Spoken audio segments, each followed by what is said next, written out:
The wind howled through the bare branches of the New Jersey countryside on the night of March 1, 1932, carrying with it the promise of spring and the whisper of something far more sinister.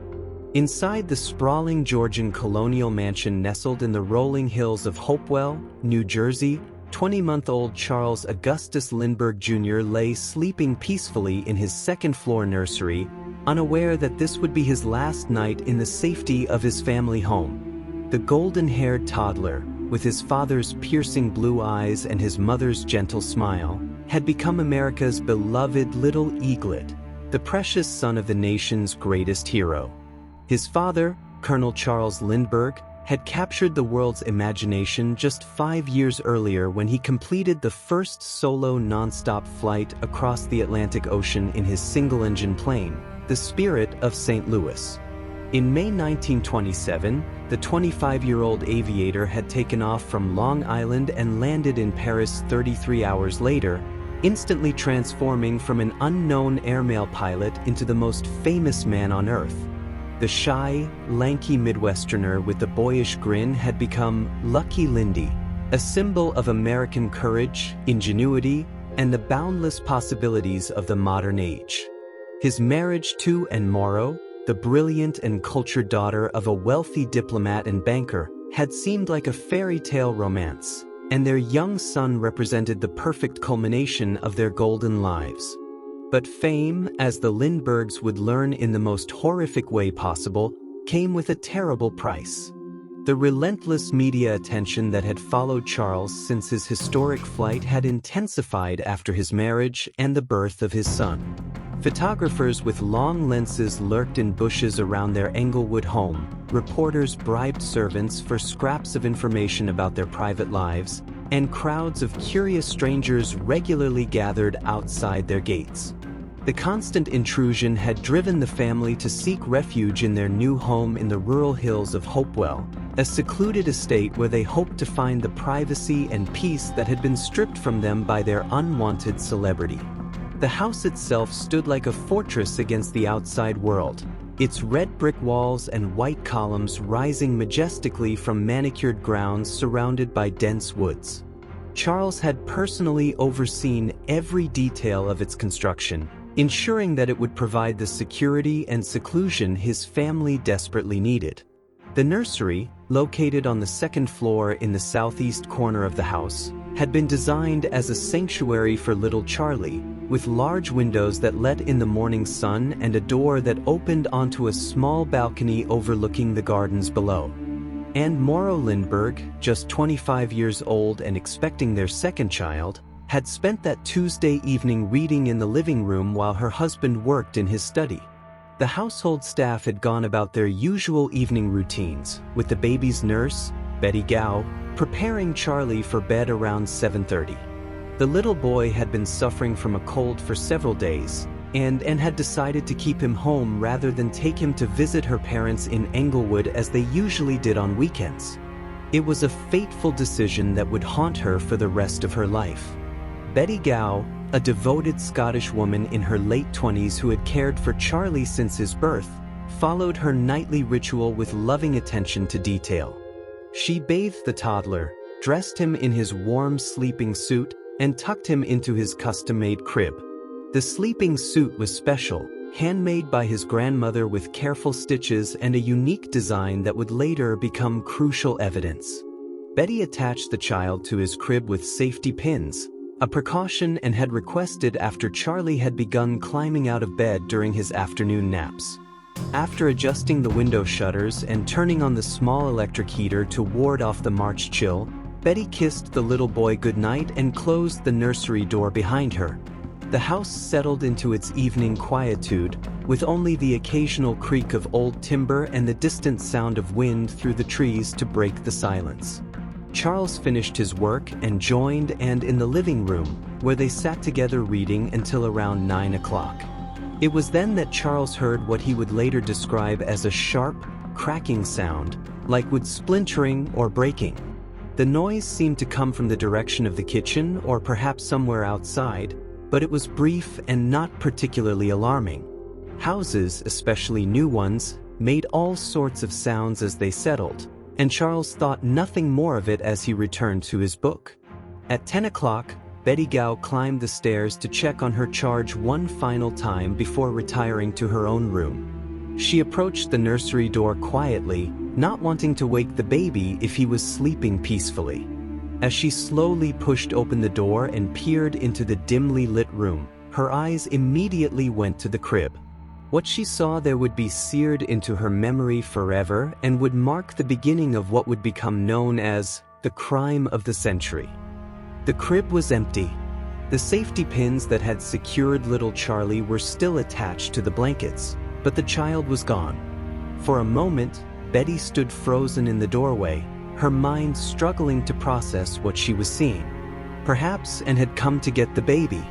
Perhaps he had somehow managed to climb out despite the safety pins.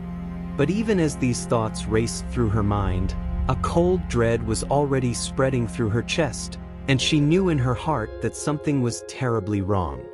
With trembling hands, Betty began searching the room frantically, looking under the crib, behind the furniture, in the closet, anywhere a small child might hide or crawl.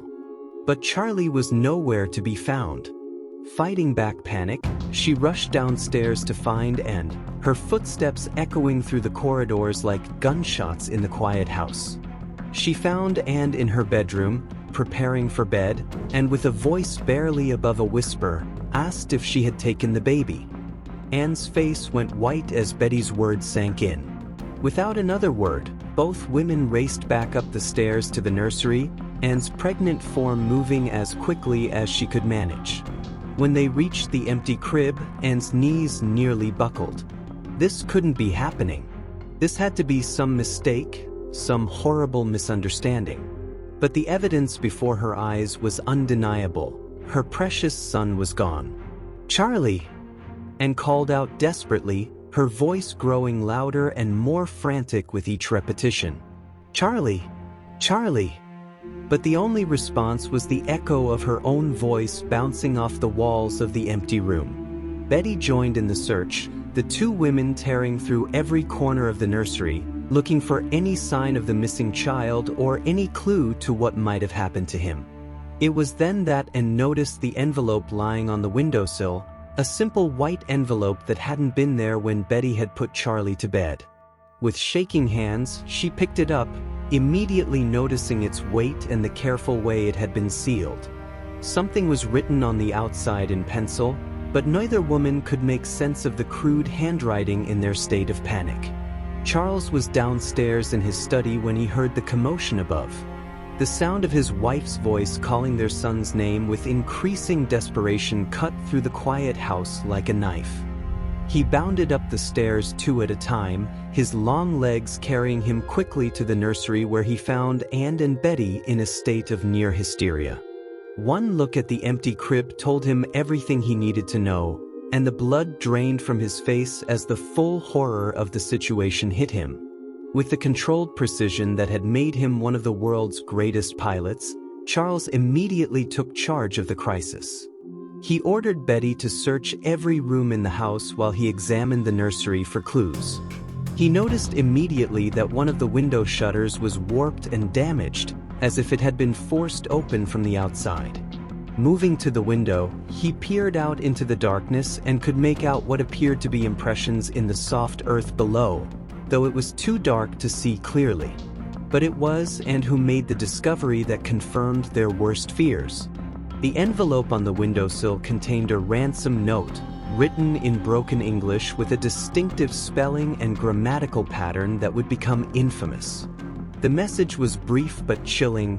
"Dear Sir, have $50,000 ready, $25,000 in $20 bills, $15,000 in $10 bills, and $10,000 in $5 bills. After 2 to 4 days we will inform you where to deliver the money. We warn you for making any ding public or for notify the police. The child is in gut care. Indication for all letters are signature and 3 holes."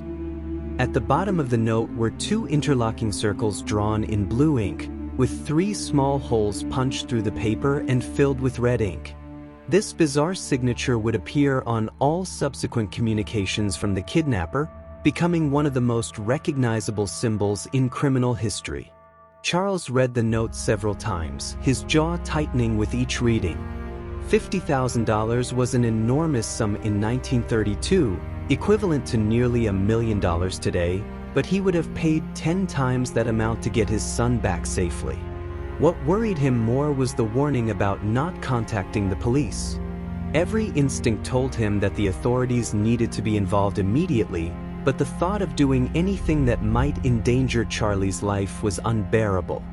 After a brief discussion with him, Charles made the agonizing decision to call the local police. He reasoned that the kidnapping could not be kept secret for long anyway, and that professional investigators would be essential to recovering their son. At 10:25 p.m., exactly 25 minutes after Betty Gao had discovered the empty crib, Charles placed the call that would launch the largest manhunt in American history up to that point. The first police officers arrived within minutes, followed quickly by detectives from the New Jersey State Police.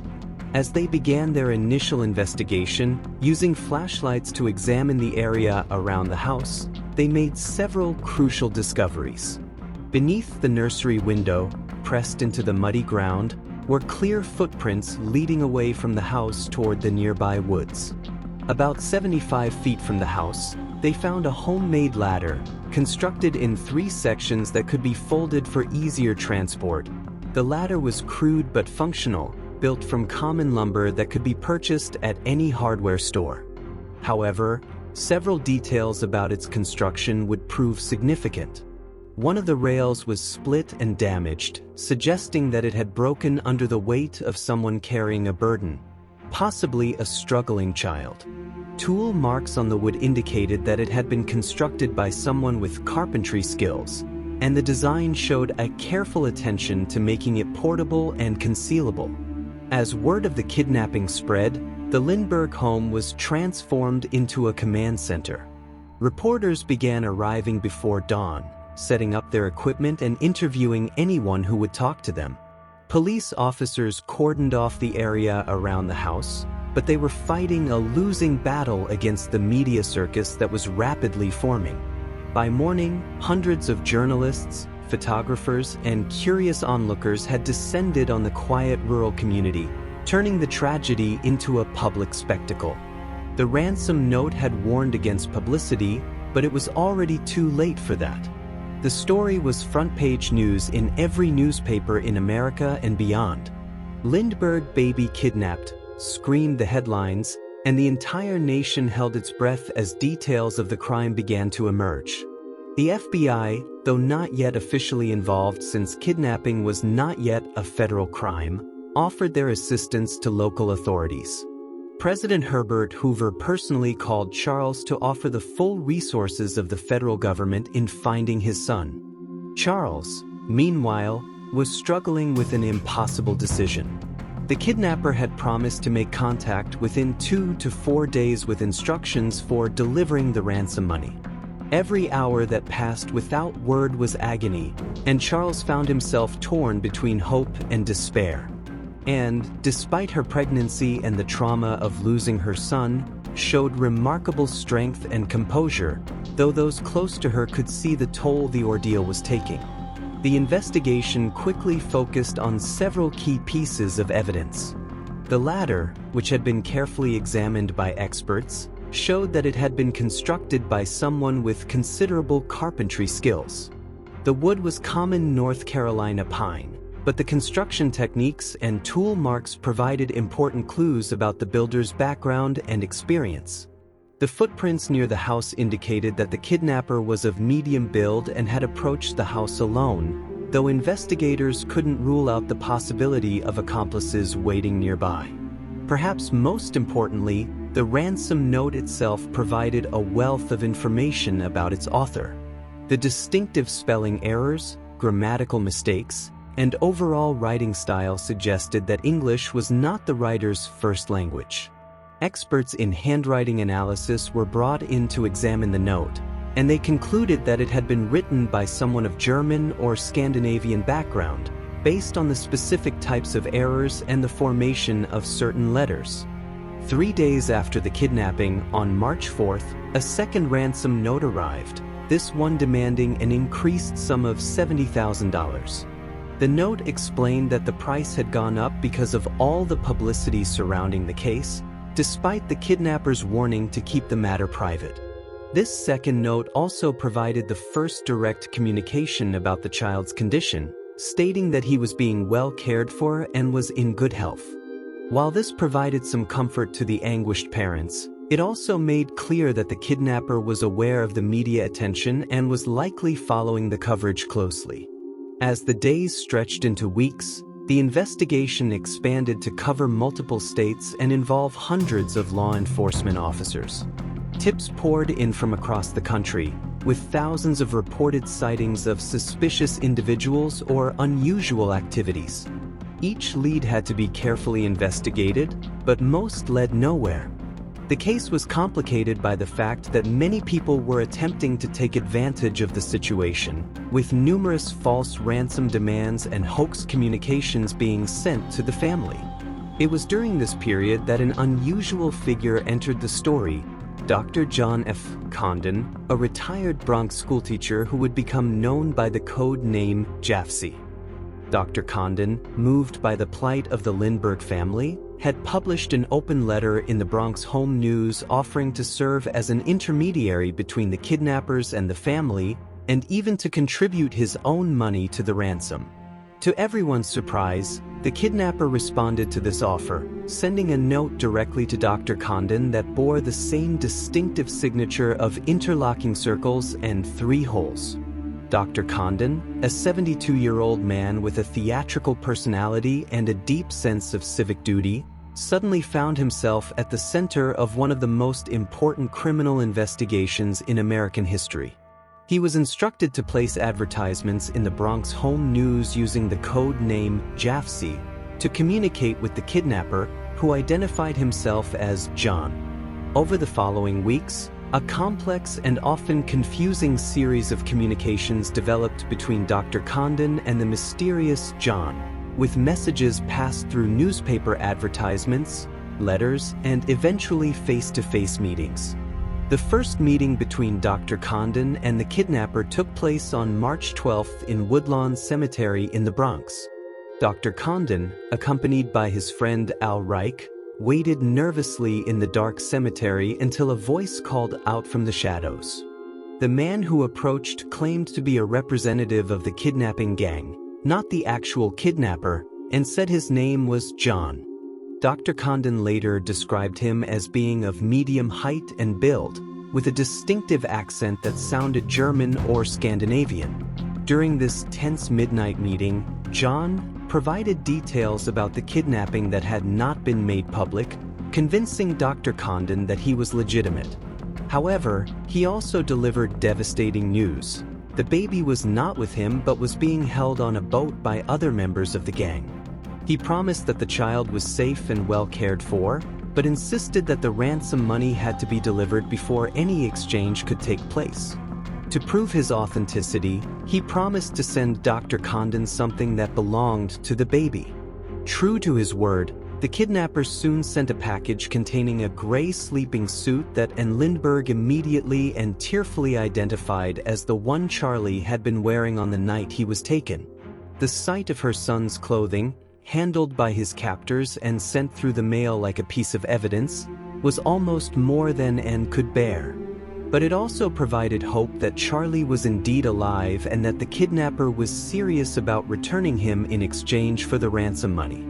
Charles Lindbergh, desperate to get his son back and willing to try anything, authorized Dr. Condon to continue negotiations with John.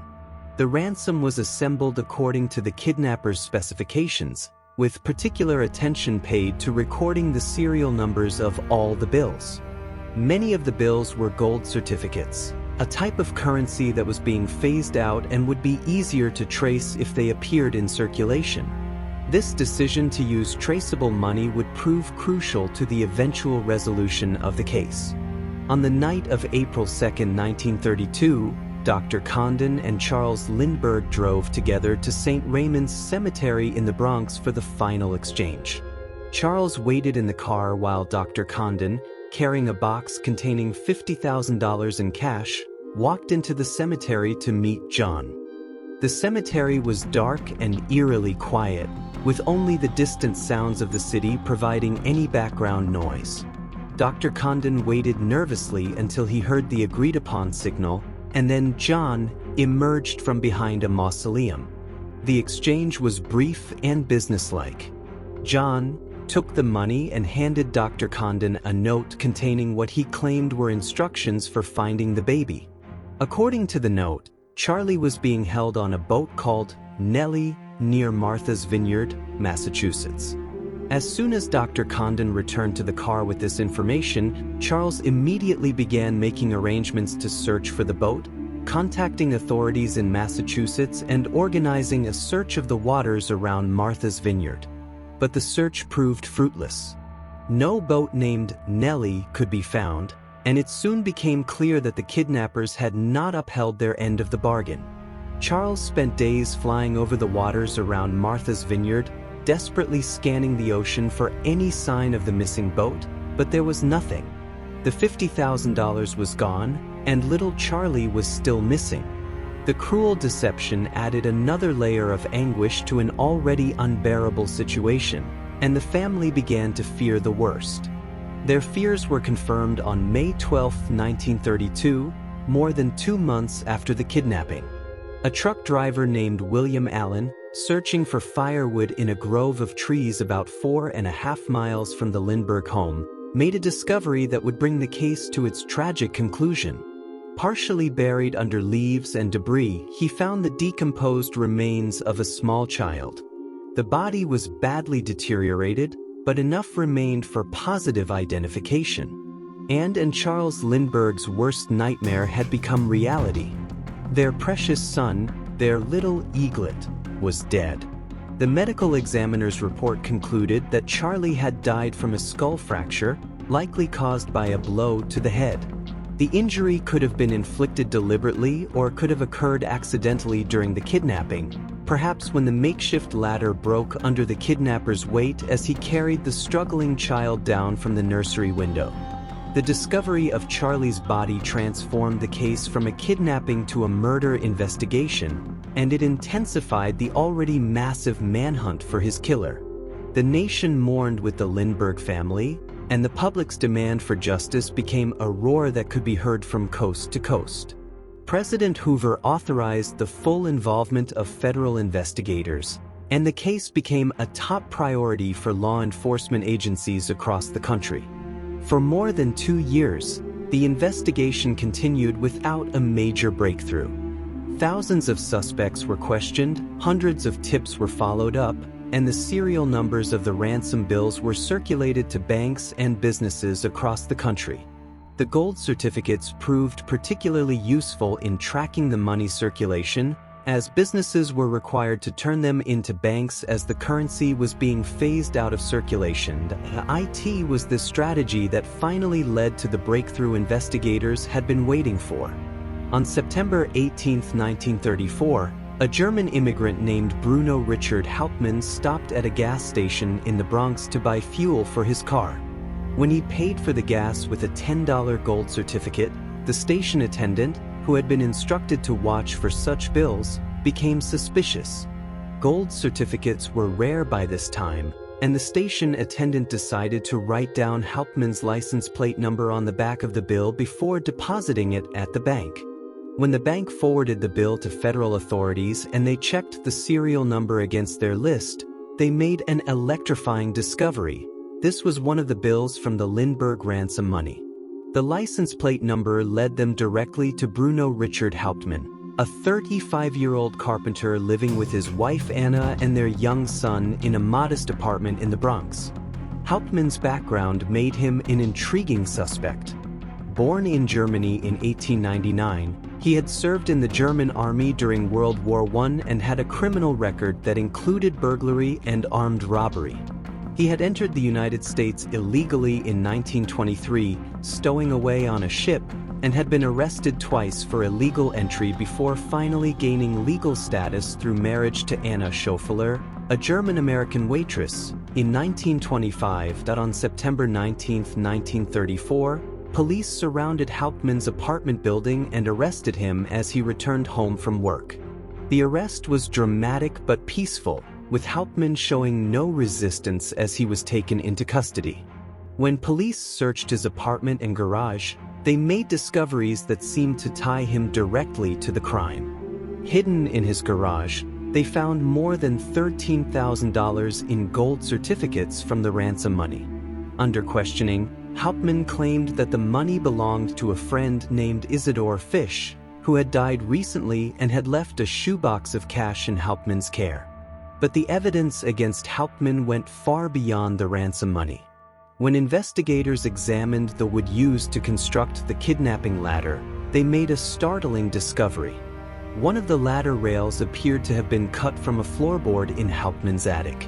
The wood grain matched perfectly, and there were distinctive nail holes in both the ladder rail and the attic floorboard that aligned exactly.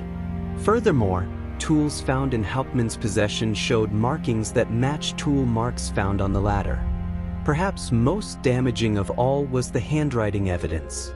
When Hauptmann was asked to provide writing samples, experts concluded that his handwriting matched that of the ransom notes. The distinctive spelling errors, grammatical mistakes, and letter formations that had characterized the kidnappers' communications all appeared in Hauptmann's writing samples. His German accent and limited English skills also matched the profile that had been developed based on the ransom notes. The case against Bruno Hauptmann seemed overwhelming, but he maintained his innocence from the moment of his arrest.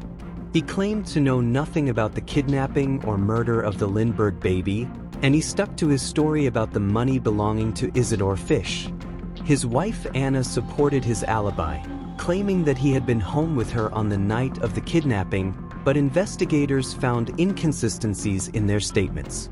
The trial of Bruno Richard Hauptmann began on January 2, 1935, in the small town of Flemington, New Jersey, and it immediately became one of the most sensational legal proceedings in American history. The courtroom was packed with reporters, photographers, and spectators, while thousands more gathered outside hoping to catch a glimpse of the proceedings.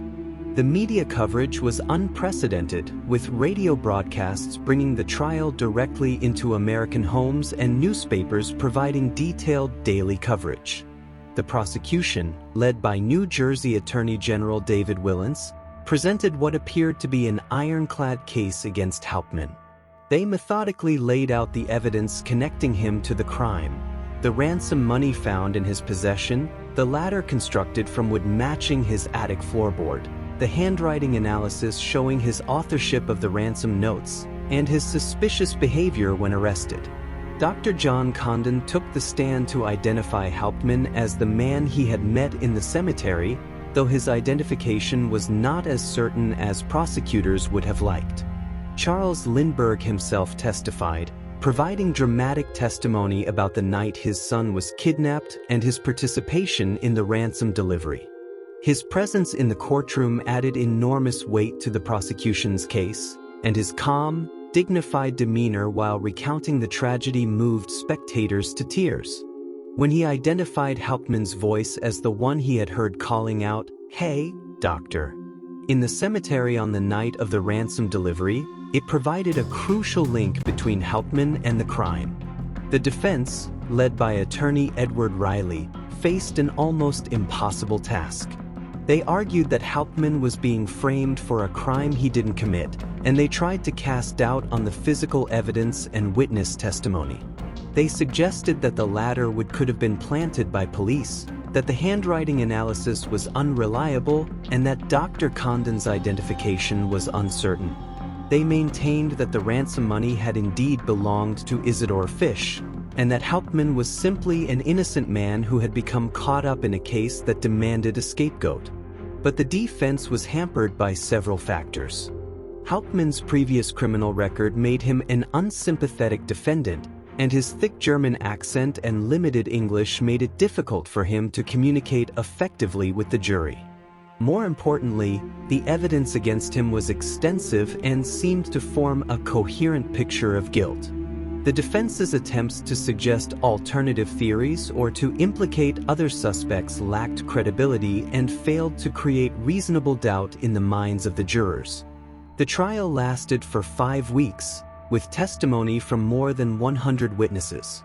Every day brought new revelations and dramatic moments, keeping the nation riveted to their newspapers and radios. The courtroom became a theater where the tragedy of the Lindbergh family was played out in excruciating detail, with evidence and testimony that painted a vivid picture of the crime and its aftermath. On February 13, 1935, after deliberating for 11 hours, the jury returned with their verdict, guilty of murder in the first degree. The courtroom erupted in cheers and applause, while Hauptmann sat stoically, showing little emotion at the news that he would be sentenced to death. Judge Thomas Trenchard imposed the death sentence, and Hauptmann was transferred to the New Jersey State Prison in Trenton to await execution. Even after his conviction, Hauptmann continued to maintain his innocence, and his case became the subject of numerous appeals and last-minute attempts to save his life. His wife Anna never wavered in her belief in his innocence, and she spent years trying to prove that he had been framed. Various theories were proposed about alternative suspects or police misconduct, but none were able to overturn the conviction. On April 3, 1936, more than 4 years after the kidnapping and murder of Charles Lindbergh Jr., Bruno Richard Hauptmann was executed in the electric chair at the New Jersey State Prison. His last words were a final proclamation of innocence. "I am absolutely innocent of the crime with which I am burdened."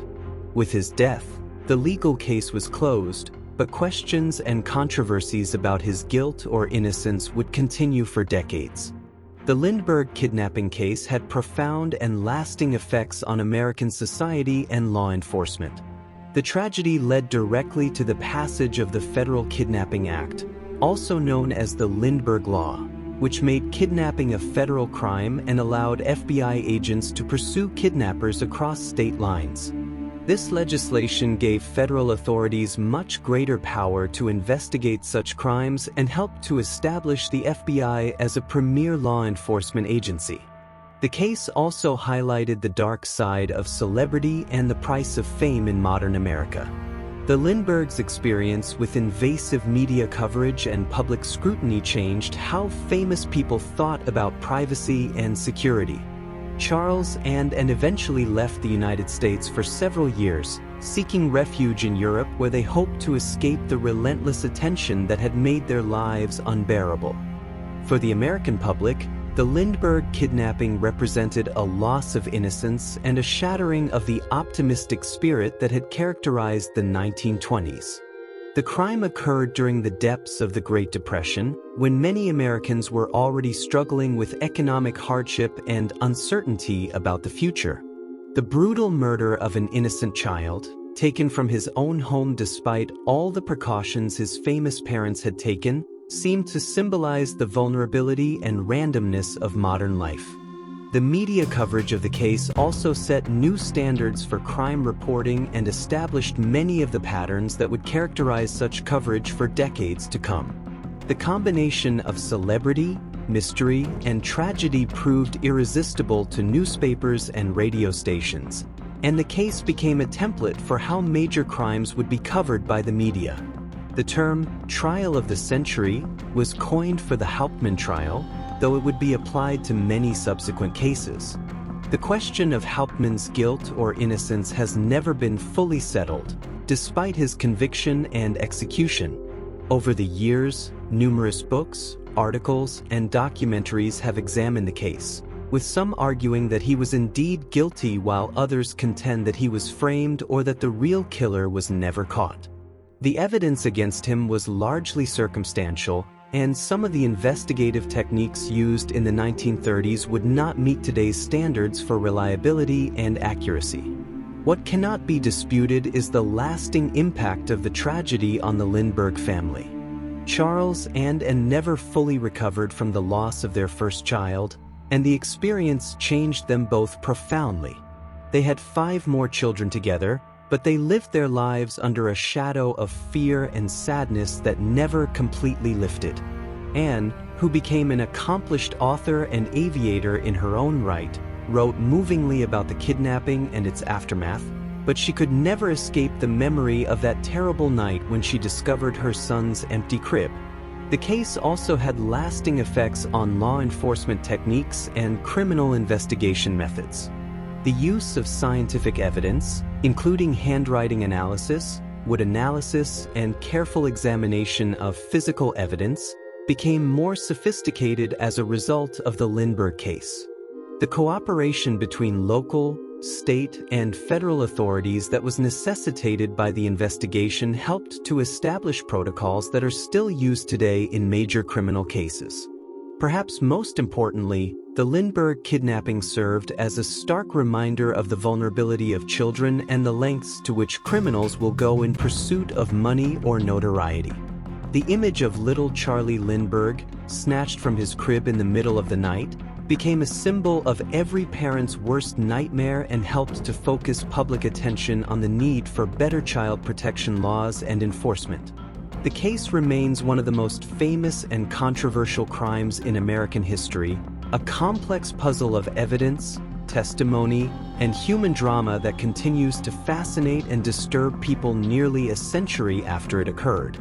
Whether Bruno Hauptmann was truly guilty or merely a convenient scapegoat, the tragedy of Charles Lindbergh Jr.'s kidnapping and murder stands as one of the darkest chapters in the story of American celebrity and crime, a reminder that fame and fortune cannot protect us from the random cruelty that sometimes intrudes into even the most carefully guarded lives.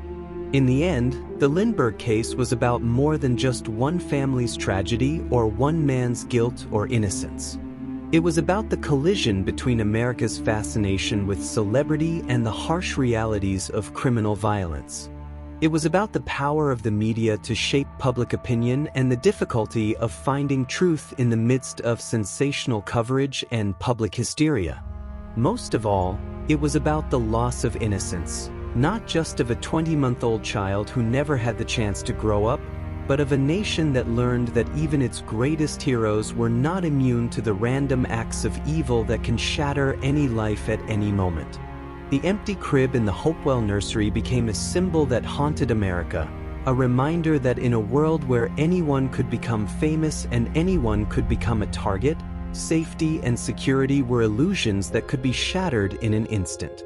The crime that shocked the world in 1932 continues to resonate today, not just as a historical curiosity or an unsolved mystery, but as a fundamental story about the price of fame, the search for justice, and the enduring power of a parent's love for a lost child.